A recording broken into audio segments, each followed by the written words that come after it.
All right, everybody, what's up? This is going to be a slightly different and very special episode. I'm excited. You know, we're always talking patient acquisition. We're going to get to pivot a little bit and talk about a little bit about B2B and B2B2C with Nancy Ryerson. What's up? Welcome to Ignite. Thanks so much, Alex. Where do you hail from? I am originally from Long Island. I also lived in Savannah, Georgia, and then I came back up to New York City, and I live in Jackson Heights, Queens. You didn't tell me that part. We are taking the whole flight. We're taking 80 people, flying in everybody from around the world that works at Cardinal to Savannah.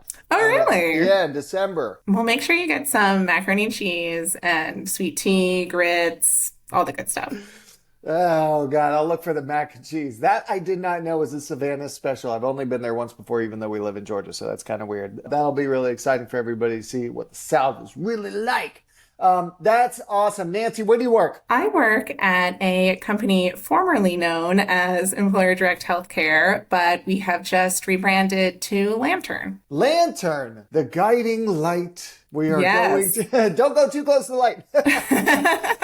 Talk to us about what Lantern does. Yeah, absolutely. So, you did just touch on it. The idea is that we are lighting a path forward for our members. So we are a specialty care platform. Part of what we do is the usual term is center of excellence for surgery, but we've really found that term can be misleading and is a little limiting. So we like to think of ourselves as a network of excellence. So we vet all of our surgeons in our network individually. So making sure that they drive the lowest possible complication rates and that they have a ton of procedure volumes in the procedures that our members need. So a little story that we usually like to tell. And actually, I just had this experience recently. I needed a procedure done with a specialist, and my primary care doctor just sent me a list of 2 private practicing doctors and like a center, for something in downtown Manhattan. I looked them up just on Cigna.com, make sure they were covered, did a little Googling, and that was it. And I just didn't have a way of really knowing, are they experts in this particular area?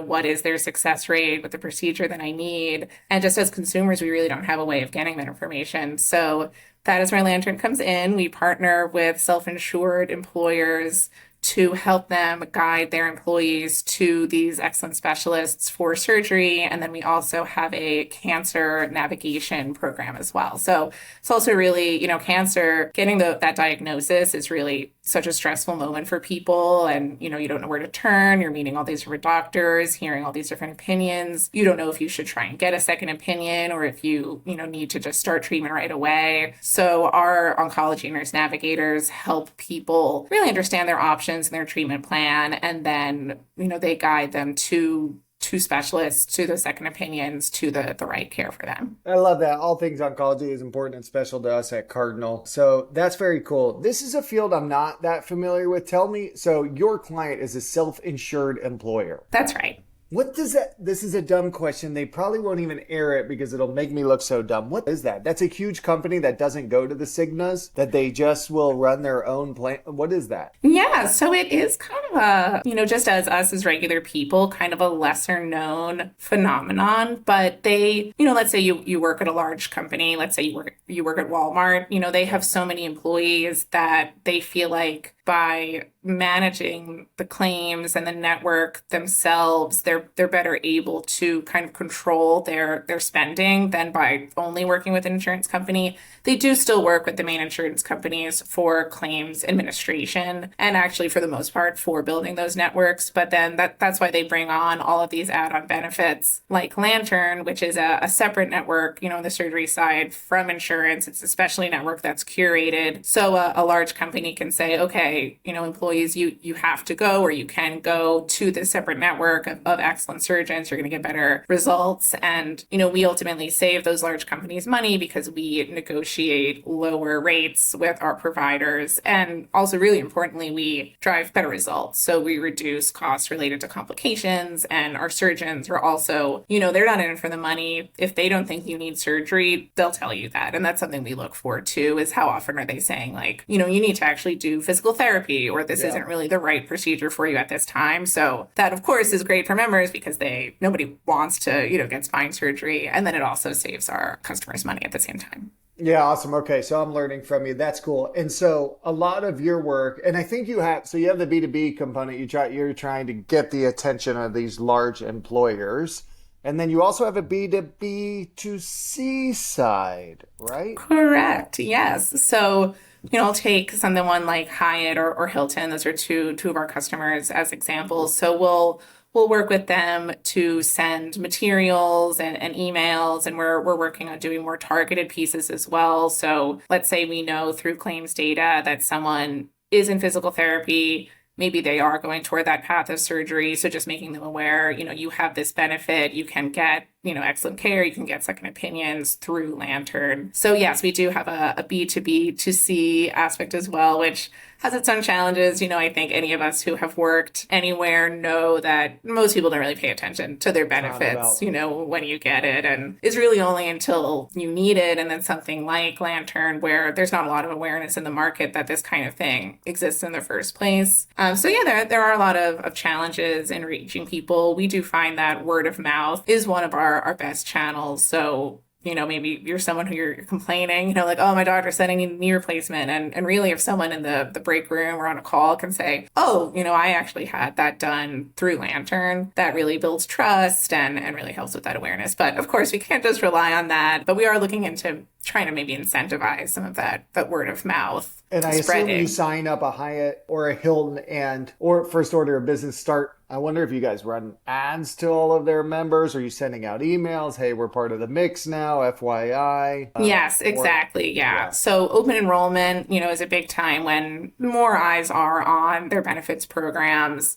So we definitely have a suite of materials for that. And we send out emails and mailers throughout the year. One fun thing that we do is we talk to members who have been through the program for testimonial pieces. So it'll be a little picture, you could have, oh, Nancy, that's my coworker, to kind of catch people's eye and bring that level of trust to pieces too. So that's one kind of fun thing that we do with our mailers. That's good. And Nancy loves content. She used to have her own podcast. She's the most prepared person I've ever had on here. She has a headset and a special microphone that is better than this Apple junk that I use, and I host the thing. So I know she loves content, and then she shares a similar philosophy. Over the last year, Nancy, what is something you're really proud of having done? And I know what you're going to say, and I love it because I'm tired of AI, but tell the peoples anyways. Yeah, absolutely. So like I just mentioned, I do talk to our members and capture those testimonials, those personal stories, and incorporate that into our materials. And that's really something I try to do across all of my work, on the B2B side as well. I did, like many content marketers, study journalism back in college. I went to NYU. My beat was Chinatown, and I would interview people at restaurants and really all over the place. So I do have that background in interviewing and storytelling, and I really try to weave that into everything. So one great thing at this role was really, I think it was just in my first month, I had the opportunity to go to a client event and meet some of our clients and capture video testimonials, ask them why they signed up with the product, what problems they were trying to solve. And then I've been able to use those interviews and really weave them into, a ton of blog content and ebooks and guides, and really just make the most of it. And in addition to creating those videos, so that every piece we create does have that human element. So far, ChatGPT cannot call someone and interview them. As far as I know, we'll see if it goes down that route. But that's what I like about it. And, you can really only get those insights from a person. At the end of the day, AI is just scraping what's already been written and kind of like rephrasing it. So anytime you can bring in those actual experiences, that's just going to create something that's much more interesting and engaging and actually helpful. Yeah, I love it. From what I hear, I have to have a safe word now with my bookkeeper because these video things can call and demand change of bank routing information. So now we have yes. I guess they can make it. Yeah, it's not long before they can call an interview, but I love it. Absolutely. Nancy. The point taken is that the best way to stand out, video testimonials, personal testimonials, all of the unique stuff that these AI bots can't create is so important now with content marketing, not just for helping convert, but also for rankings. Like Google's getting smarter at weaving through all that because they can tell if you've just launched tons of words onto your website all of a sudden. So I love it. You're going the personal route. Client Summit sounds awesome and a very smart thing to do as well. You get them all in one place. What's a piece of technology? I'm curious because for our brand team, we do all the B2B stuff like this to try to get clients in the door. It's different from what Cardinal does for his clients. So what do you use to keep it all straight and to nurture clients, if you will? Yeah, absolutely. So I have used HubSpot in a few different roles. I wish I were a HubSpot influencer getting paid right now, but I just love them. I'm always Do happy they to talk pay? about them. Do I they don't know. pay? They should, right? I went to Inbound one year, not too far from you, in the city of your rival city in baseball, and it was cool. I didn't know they paid people, but maybe we're gonna hit them up. They were about to Yeah, sell yeah. the If you're people. listening, HubSpot. Do you But put no do you one, put yeah. cold contacts into there, or are you nurturing only existing clients, or are you using it to warm up cold potential clients as well? We do use it for warming up cold potential clients. So, we follow the law. We make sure that they are opted in. So they, share their information with us in some way. Sometimes it's through an event that we sponsored and then we get that list. So they're somewhat known to us, but they're not active clients. We do have, an outbound SDR function that is emailing those completely cold leads. But what I really like about HubSpot is that it's just really all in one place. So you can do email, social, content, website, and then you just have a much clearer view of where people are going on your website, what they're engaging with. And then as a content marketer, it also just makes it easier to tie that revenue back. So you can see, oh, this, big opportunity closed, and you can look back at all of the content pieces they interacted with on the way to that closed deal. So then sales isn't able to take 100% of the credit, even though, of course, they deserve Screw plenty of it. sales taking all of our fun away. It's good. And so that's interesting. I see the value, and then it lets you post social, and it helps with smaller marketing teams. We're small, so we kind of just use disparate products to track and post and monitor and CRM, but I can see HubSpot's value has always been there in that. And you talked about data. When you get a good deal, I think what you and I love is B2B marketers and B2C. I got to say, I'm also B2C because it's what Cardinal does, but I love the B2B part, is when the deal finally happens is looking at all the touch points so that we can say, oh, that friggin' event, that guide that we promoted, the thing I stuck my neck out to do, it helped contribute. That's cool. On the flip side, not everything can be trackable, and I know you believe in that as well. You don't need a data point for freaking everything, right? Mm-hmm. Am I crazy? Yes, absolutely. Yeah, I think podcasts really are a great example. I don't know what all tracking you use, but it's pretty limited. You get the number of plays for the most part. You might get what part of the country they're in. But, I know when I ran a podcast, I would hear anecdotally, from the sales team and from customers. So, oh, I loved that episode. I learned so much. So, and I think that that's really valuable too. And then I also, like to think as long as someone is receiving your message, I don't necessarily care if they came on the website at that moment and,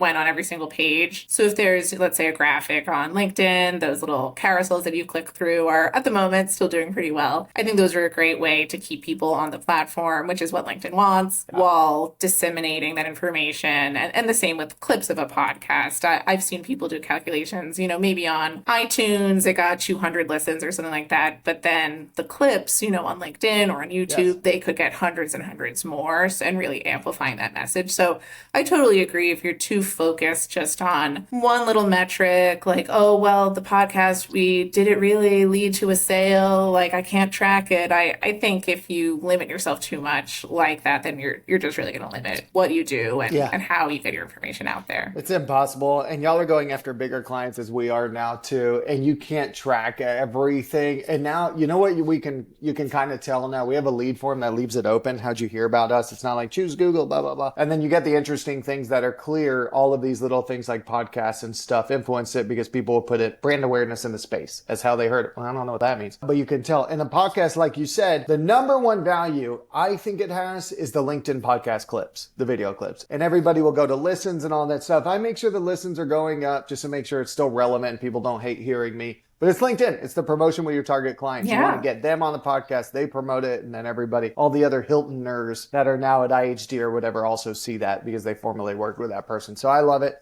Not everything has to be measured. What trends are you watching? Speaking of social media, etc. What trends? What are you excited about going into New Year other than the election being effing over with? Yes, that's always exciting. Yeah, I am excited about LinkedIn. I think ever since Twitter, now X, got to be a stranger place to spend time, I think more B2B type people and professionals have been spending time on LinkedIn and creating, more useful content and, thought leadership and just getting more creative. I've seen little video clips that made me laugh. I think if you had told me 2 years ago, like, you will go on LinkedIn and you will laugh, at content someone created, I don't know if I would have believed them, because I do think it's changed a lot, and there's really a lot of green space. I think that there's a lot that's still like pretty untapped on LinkedIn. So I think that's exciting. I think so too. They have the video thing, you can tell, and like on mobile, it's like home and then video. They're really trying to do the clips, and the clips are kind of cringy, right? Like, none of us know. Like, it works on TikTok and Insta because a lot of that is funny. On LinkedIn, it's like informational, so you have to like switch your brain to like, all right, I want to learn from these video things, but I don't know. It's tricky, but yeah, LinkedIn is it's taking off, and like all the content creators get a ton of visibility. If you're a B2B, I think it's number one. If you're trying to attract referring providers, that's tricky. They are not on LinkedIn as much, so I think it works much better for Nancy and for myself and stuff like that. Popular marketing tactic, Nancy, that you think is a complete waste of time? Yeah, this is kind of related to LinkedIn too. I don't know if you've had this experience, Alex, but if someone comes to you and says like, I want to do thought leadership, it's always like, do thought leadership. Like, what does that really mean? I definitely believe in thought leadership, but you have to start with thoughts. They have to be differentiated, be interesting, even be a little controversial. Otherwise it's just not going to stand out and people will be able to see through it. So I would say that's my pet peeve. Like, okay, I want it to be all about the company, but also let's get that op-ed published, Wall Street Journal, but I don't want it to really have any opinions or stand out in any way. I couldn't agree more. Real thought leadership is taking a stand, having an opinion, controversial or not, but having an opinion. I'm with you there. In healthcare, I have found people are more vanilla than other industries, and so everybody's scared to be themselves. I'm not. I mean, that's why I got fired last month from a client that said, just took over this as POC, and I see Alex posts and swears on LinkedIn and stuff. It's not our bag. That's weird that he does that, fired us. But the other 80% you'll attract because you're different and you're willing to be yourself. And what's interesting, Nancy, is you get all of our healthcare friends, thought leaders or whatever, that are kind of bland, but you get them on a podcast or one-to-one quiet in a room or an event, and they're really cool and unique and special people. It's like, please, guys, just say what you're thinking quietly out loud. So I love it. What would you say? I'm going to leave you with this because it's for my own knowledge. What is the number one best, and I know there's lots of touch points to acquire a client, what is the number one tactic you think you could not go without? Yeah, I think this year and probably in my prior roles too, webinars, I think that's something that sounds a little old-fashioned. You might assume it's going to be a little boring, but I think that they're not, and they definitely don't have to be. We've had a lot of clients on our webinars, and they really do have, engaging conversations, and going back to that comment on clips and just being able to create so much out of them. I think you get a lot of bang for your buck. You get people who, if they're taking time out of their day to hear about you, that they must be pretty interested in the topic. And, looking forward to next year, I'd love to, continue to find ways to make them more engaging. I think there are a lot of opportunities there as well. I think little polls here and there, I haven't seen too crazy out there, but yeah, I think again, anytime you can bring those real voices and people sharing, their real thoughts, I think that helps make it much more engaging than just like going through a slide presentation. But of course, slides are beautiful too. There's a place for slides, but just making sure that real conversation is part of the webinar as well. Yeah, absolutely. My friend Centauri taught me everybody in your company needs to be able to sell without a PowerPoint. But anyways, what we did to make webinars cooler is we started calling them live streams. Yes, that's a good idea. So right? Stupid. Anyways, it made it feel less boring to me. And then, yes, we get on there. We make sure they're only 30 minutes. We act kind of crazy. We keep the energy up. We do giveaways. Yes, we do polls. You got to get people engaged. You got to be short. You got to be to the point. You got to be loud. And they're awesome. It's a give. You're giving information. People like that. You get the LinkedIn shorts. You get something to email people about. I agree. And Nancy, no one other than you would have said webinars, but it's the truth. It's the best thing for us. And in fact, I love it so much, not just blowing smoke. In late October, we have our virtual summit, which is basically 30, 40 webinars already. That's another alias for our friends' webinars. Virtual summit. That's great. It's a virtual summit. It's our conference, right? But it's a bunch of webinars. And I'm pumped about it because it democratizes digital, allows people around the country. And guys, if you're in patient acquisition at a provider group, it is a great way to nurture patients as well. If you have a high acuity thing like fertility, like ortho, where people are just like, it's a 6-month process to learn, do I actually need the spine surgery? Do I want to go through with IVF? It's a great way, without having to ask people to come into the clinic, to nurture patients along their journey. And they can stay without video and they can learn. I love webinars for so many reasons. Nancy, I learned a lot from you. There's so much we could do on the B2B side. Thank you for joining Ignite. Thank you so much for having me.